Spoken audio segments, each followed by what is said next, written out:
Hi, I'm Sandra Ton. I'm the facilitator of the Memoir Writing for Seniors program at the Powell River Public Library. This week's Slice of Life story was written by Martin Rossander. And if you lived in Powell River prior to 2012, you maybe had the pleasure of meeting Martin. He remains a hero and a legend in our community. On the memorial plaque, Martin died in the summer of 2012. On the memorial plaque, it says, "A truly resourceful environmentalist and practical socialist in the most heartwarming ways. Martin generously promoted open, diverse, and inclusive community involvement without emphasis on individual competence." There is a link, web link at the bottom below the video that you can go to if you want to remember Martin or to learn about Martin if you don't know him. I met Martin a few years before he died. He was in my very first Memoir Writing for Seniors course program in 2009. And Martin was very used to writing. He wrote a lot of environmental and educational, social pieces. Extremely intelligent and caring man. And he came to the Memoir Writing for Seniors course. I was holding it right in his building. And had some fascinating stories.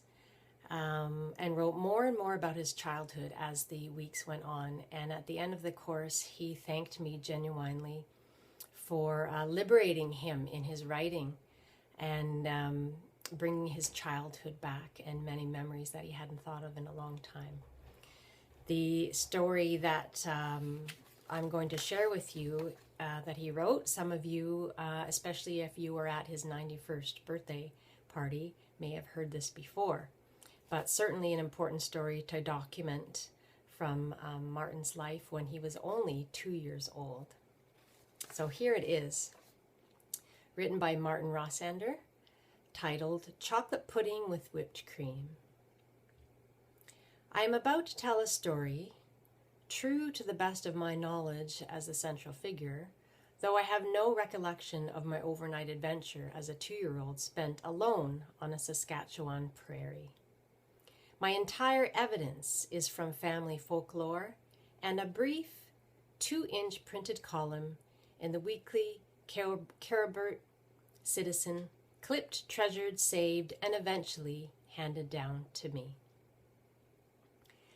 As a farm-raised kid, I am known to have had a yen for chocolate pudding slathered with lots of fresh whipped cream. A cow does not have to be whipped to give whipped cream, but somebody does have to have her cooperation in order to get her milk into a pail, followed by activities that finally produce whipped cream. While for modern city-raised kids, chocolate pudding and whipped cream happiness just takes a quick trip to the nearby convenience store, we had neither a nearby convenience store nor money to get such things past the cashier counter. Besides, at the time my story took place, certain possibilities, such as an airy version of whipped cream from a pressurized can, were entirely still in the future. The saga probably began when I persisted in wanting chocolate pudding and whipped cream. "Not so fast, little boy. We cannot have whipped cream until Elsie the black cow has had her calf. Why don't you go up to the pasture and see if Elsie's calf has been born?" my mother probably said. As farmers, we all knew that the first milk was reserved for Elsie's offspring. Only then could some milk be gathered and manually whipped into its delightful treat. Obviously, no one took note of the tiny bit of dialogue that motivated a little boy to set out for the pasture where Elsie, with her extended belly, was preparing for her home birth. By Saskatchewan standards, 160 acres for pasture is not excessive. The ground is of rugged terrain, stony, and unfit for the plow. Today, this particular hilltop bears an official geological survey plate, declaring it to be the second highest point of land in the province. This pile of rocks, gravel and prairie wool grass and wildflower, purple with crocus each spring, held a special interest and awe for my father. But that is another story. Eventually, a toddler was declared missing. The only telephone in the neighborhood brought a police constable to the scene in his bright red uniform. He rallied a search party.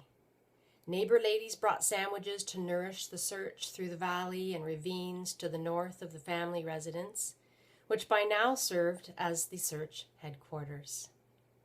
The flowing creek and ponds were probed with poles by a small army of men and boys in search of a small, missing body. The search for young Martin continued well into the better part of the following day, until the dramatic finale. Beyond the 160 acres of Elsie the cow's pasture was a homesteader named Carter, one of the few neighbors not alerted in the search for the missing 2-year-old. Carter's working day consisted of preparing land for seeding, followed by watering his horses at a pond, a slough in prairie lingo. It has unusually high and fairly steep sloping edges, and it was on one of these slopes Carter espied a tow-headed child, probably belonging to that family of blonde children living off to the north.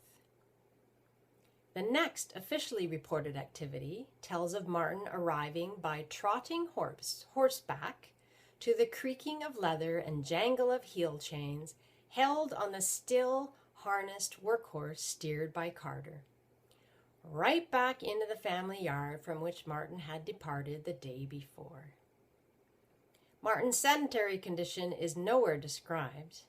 Instead, the Caribert newspaper reported the cries of Martin's mother as, "My baby, my baby." I imagine the search for Martin ended with excitement, handshaking, food, and mingling.